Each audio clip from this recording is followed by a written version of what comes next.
Section 1. You'll hear a man calling a catering company. First, you have some time to look at questions 1 to 5.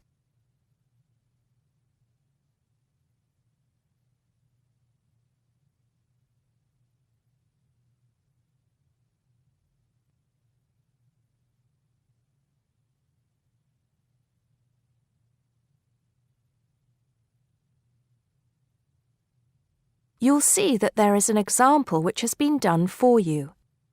On this occasion only, the conversation relating to this will be played first. Hello, 5-star caterers. Can I help you? Oh, yes.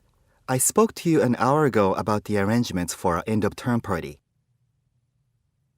The man is calling about a party, so party has been written on the form. Now we shall begin. You should answer the questions as you listen because you will not hear the recording a second time. Listen carefully and answer questions 1 to 5. Hello, 5-star caterers. Can I help you? Oh, yes. I spoke to you an hour ago about the arrangements for our end-of-term party. Oh, that's right. It's Mr. Saunders, isn't it? Actually, it's Sanders. That's S-A-N-D-E-R-S. Oh, I'm sorry. I'll just get that down correctly on the form. Okay, Mr. Sanders, sorry about that. No problem. Well, I've got the details you asked for, so I thought I should call you back quickly and book. Good. Let's fill in the form, shall we? Great. First of all, can you give me a telephone number? Somewhere where you can be contacted during the day. Yes, it's 445-6786. 445-6786. Okay. And do you have a number where you can be contacted outside of office hours? Well, I'm at work till late in the evening, so use the same number, and if I'm not there, you can leave a message. Thanks. I'll make a note of that. And how many guests shall I put down? Okay, that's changed. So instead of the figure I gave you before of 85, it's now only 50. It's much lower, I'm afraid, because a lot of people can't make that date. That's not a problem. Can you remind me of the date we'd set? Yes, it's the 25th of June. Okay, that's fine. Before you hear the rest of the conversation, you have some time to look at questions 6 to 10.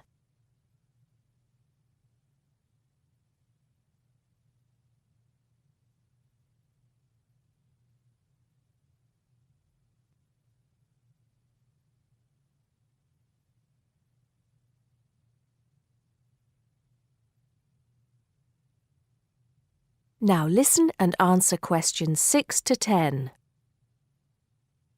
Now, did you have the chance to look at the tables on the website? Yes, I did. And I think the rectangular tables would be good. The long, thin ones. Yes, you could have 2 of those. The only problem is that they're for 24 people. So you'd only seat 48 people that way. And if you have 50 guests... Oh, I see what you mean. 2 people would have nowhere to sit. What about the square ones? You'd have the same problem with numbers. Usually, for 50 people, we find the round tables work well. Not the smaller ones. They only seat 6 people. The ones that seat 10, the large ones. So do you think we should have 5 of those? I think that would work well. Okay, that's what we'll do then. Fine. And have you decided on the menu you would like? Yes, I think so. But I wanted to ask you, we talked about having the 3-course meal with waiter service, but in the end, we thought it would be a bit too formal. So that leaves the buffet or the 7-course banquet. How much is a banquet again? £100 a head. That's too much and too formal. The buffet is fine. Okay. So I think I've got everything. we'd need a deposit of 50% of the total. Right. What's the total? Just a minute. Yes, it's £30 a head times 50. So that's £1,500.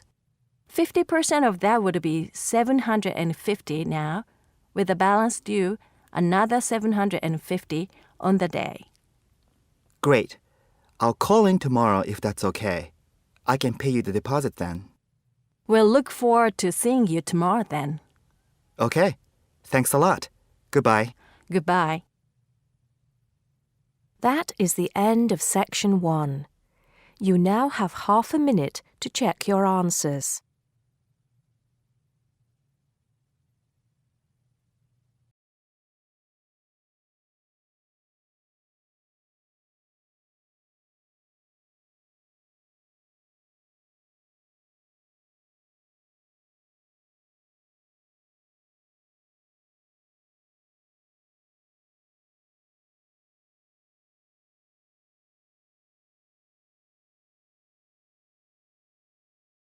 Section 2. You will hear a new student, Stefan, talking to an assistant, Anna, at the student union about his membership. First, you have some time to look at questions 11 to 16.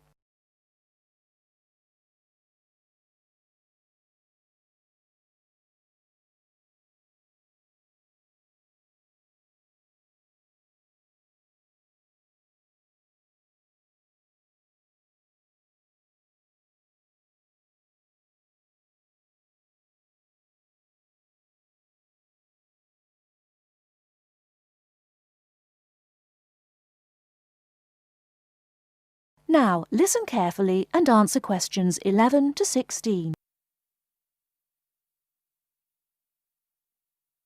Hi, can I help you? Yeah, I hope so. This is the first time I've been down to the union. I'm a new international student, and I just wondered what to do.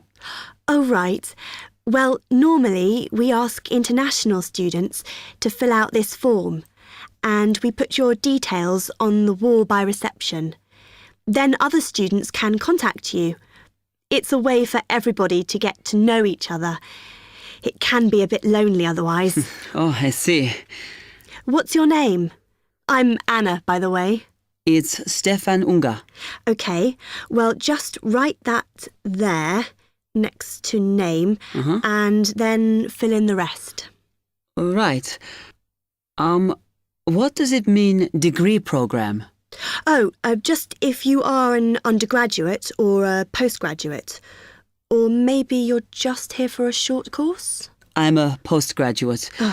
Do I need to say what in? Not really. It's too much detail. But you should put your department, so people who have the same interests or problems as you can get in touch. So I'm studying marine construction, so for department, do I put down the science faculty then? Just your actual department. That must be engineering, no? Oh, I see, yes. Then if you list what you like doing in your free time, not that we ever get any when we're studying, and maybe you can meet up with someone socially, or to join a club or something. Well, I like lots of things. Shall I just list them? My advice is to just put one or two, like football and films or whatever. Otherwise, you'll get so many invitations, you won't get any time to work. Okay. I think I'll just list computer games, as that's my big interest. Oh. I haven't played football for ages. I may start to play once I get settled. Now, let's see. Next thing is languages. Yes, we find many of the international students get a bit tired of speaking English all the time. Sometimes they like to speak to someone in their own language. It's up to you. That is a good idea. I presume I don't need to put English down. Oh, no.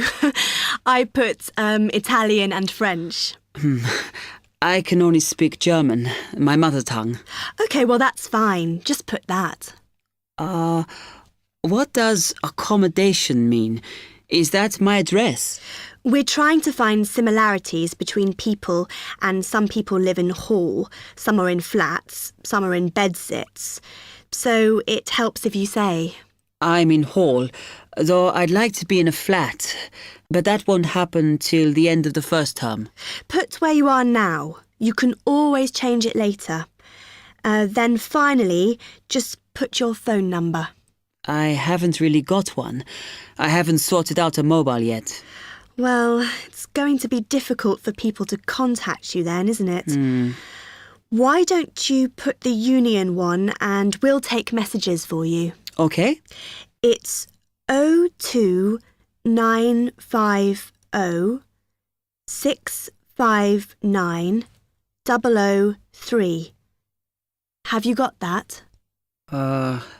Yes. OK then.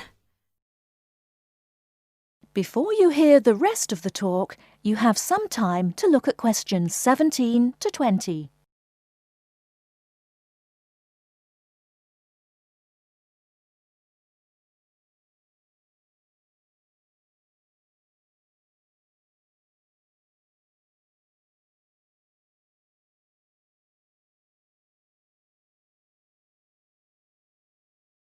Now listen and answer questions 17 to 20.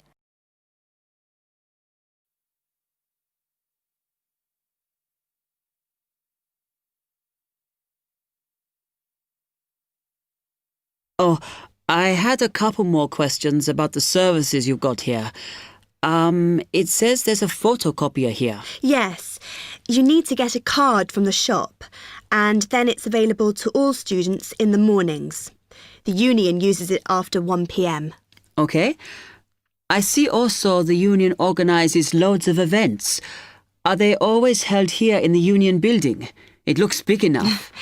If you're interested in something, you should check the poster or our website. In fact, we normally use the Round Theatre, opposite the conference centre for most events, because the sound system is better. Right. I'll do that. Also, I wanted to hire a van. Can I do that through you? No. You need to present a case, really. They're not just available for hire to anyone. The president said we have to limit who is allowed to hire them. The person you need to see is the transport secretary. She's on the 2nd floor. Okay, thanks. The other thing is, are all the discounts we get with our Union card listed on the back of the card? I thought there might be more. No, that's it, I'm afraid. Mainly books, clothes and music. Though we are currently negotiating to get one on newspapers, so that should be valid from next term. Okay, thanks a lot for your help.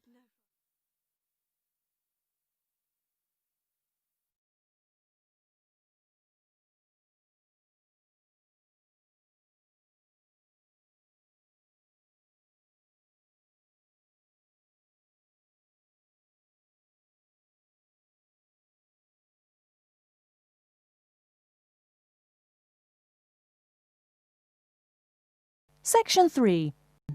You will hear a conversation between a housing agent and a college student who wants to rent a house. First, you have some time to look at questions 21 to 24.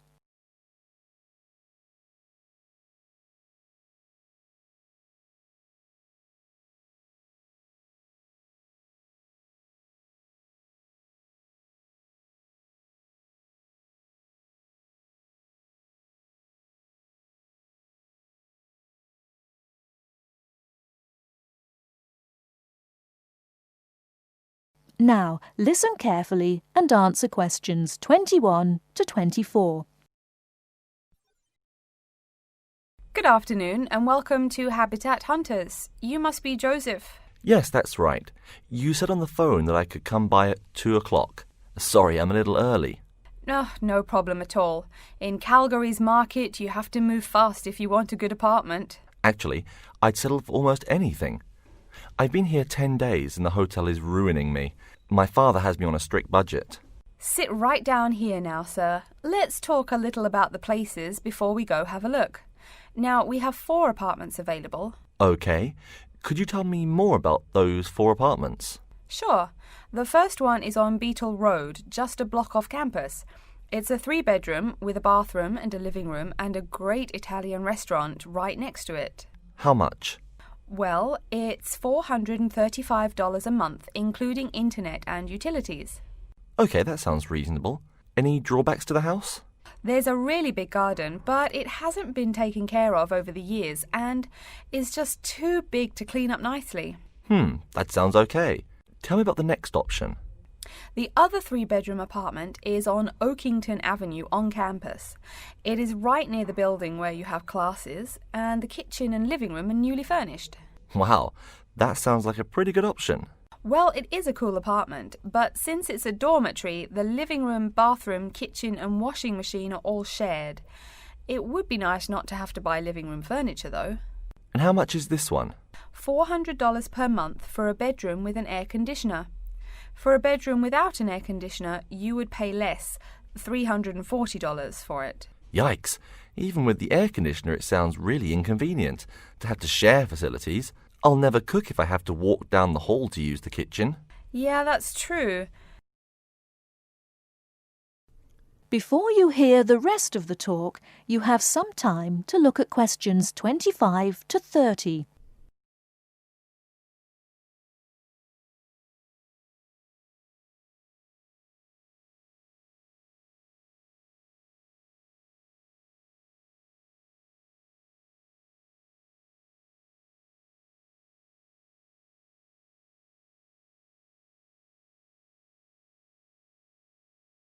Now listen and answer questions 25 to 30. Anyway, the next place is a 2-bedroom on Mead Street. Oh, I like Mead Street. That's off campus, right? Yep, it's pretty cool, but it only has 2 bedrooms, plus a living room and a study. But I want to live together with my 2 friends. So you could make the study into a small bedroom if you end up living with them. Also, we guys will want a TV and DVD player since we're all so much into movies. Well, this place has a great TV and VCR, but no DVD player. No DVD? That's so weird. Are any other facilities provided? As you said, weird enough, it also comes with a wash basin. Is there a washing machine? I think we need that more than just a wash basin. I'm afraid there's no washing machine in the apartment. Wow, that's so old-fashioned. Maybe it's not the best choice for 3 college guys. How much is it? Well, it's $600 per month, but of course it would be cheaper if you made it into 3 bedrooms instead of 2. Where is the apartment located? It's 2500 Mead Street, where there are a lot of bars. It would be affordable, but it would get pretty noisy. And that sounds really expensive for an old place in a noisy area. How about the last place? This one's on campus in the Devon Close complex. It's a 1-bedroom, so it will be a little quieter than the Mead Street place. 1 bedroom, huh? That could be good for focusing on my studies. What else does it have? It comes with a living room and a study, and includes a really nice lamp in the study that has a bunch of different settings. You know what else is cool? There's a dining hall downstairs, so all evening meals are free. You can purchase breakfast and lunch, but meals after 6 p.m. are free. Wow, this place sounds too good to be true. Is it really expensive? It's all right, $500 per month, but there's no bathroom. What? No bathroom? Well, there's no bathroom in the apartment, but there's one at the end of the hall. Thanks. I think now I just have to decide whether I want to live alone or not. Yeah, which one do you prefer? I think I'd choose either this apartment or the one on Beetle Road. Okay, you'd better think about it, and then you can contact me ASAP. Fine. Thanks for your help. You're welcome.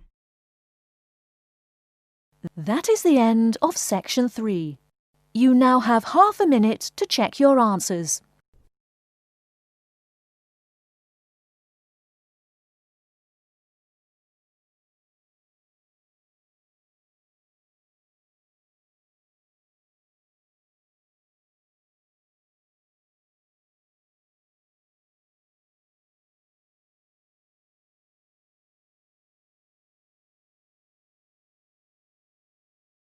Now turn to Section 4.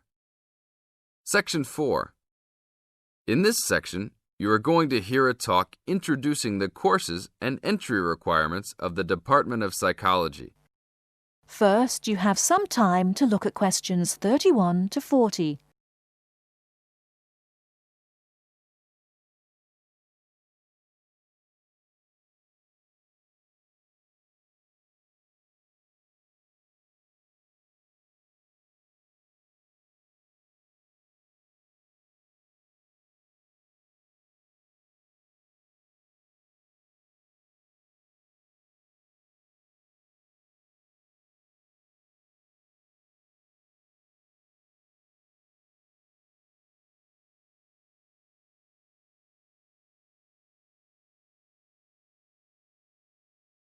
Now listen carefully and answer questions 31 to 40.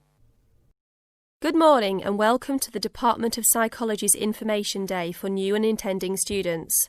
I'm the head of the department and today we plan to give you a clear idea of the main courses we offer, their entry requirements, duration, and the types of jobs you might obtain after gaining these qualifications.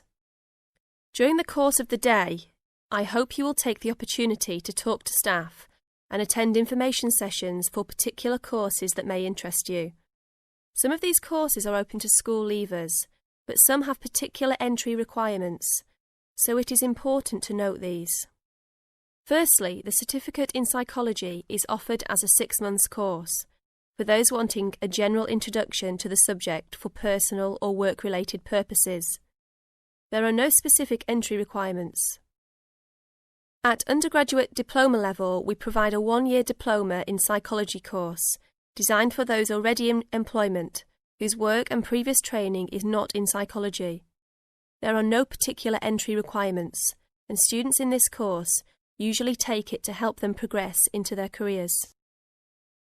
For a major in psychology, we offer a 3-year degree course called a Bachelor of Arts, after which students can go on to take other courses if they want to specialise in psychology. The only requirement for this course is the usual undergraduate admission to university. Now, for the more specialised courses in psychology, we offer a master's degree to be taken over 18 months. This can be by research or coursework, but entry to this programme is only through first gaining a degree in psychology. That means you must have a degree majoring in psychology. And lastly, for those wanting clinical qualifications at postgraduate level, we offer a diploma in clinical psychology over a 12-month period, usually called Clinical Psychology Diploma, for short. The minimum entry requirement for this programme is an appropriate honours degree. Now, it's also important that you have some understanding of the types of work these courses can prepare you for, and it's useful to know the relationship between the work you might do after you complete the course and the work of others who have studied different courses in psychology. As I said before, the Certificate in Psychology is for personal interest or possibly for work-related purposes, but doesn't qualify you in any particular way. Our students in this course can range from women who have stopped work to care for their children and the children have now commenced school, to the support staff in a specialised publishing company. They really vary a lot. The undergraduate diploma usually attracts people working in offices such as banks or in some government departments. If you gain a degree with a major in psychology, again, you are not professionally trained, but this could enable you to undertake further training to obtain professional qualifications, or it might just be part of a first degree that will help you to get a good job that doesn't require particular specialisation at that stage. After completing a master's degree, you would expect to have some specialisation, perhaps in research or on a particular aspect of psychology, such as child development. For those who also have a clinical diploma, there are a wide range of jobs available. Some focus on helping people with personal adjustment or family problems, others might concentrate more on using psychological tests, or perhaps working in particular institutions, such as those for the mentally ill, or in prisons.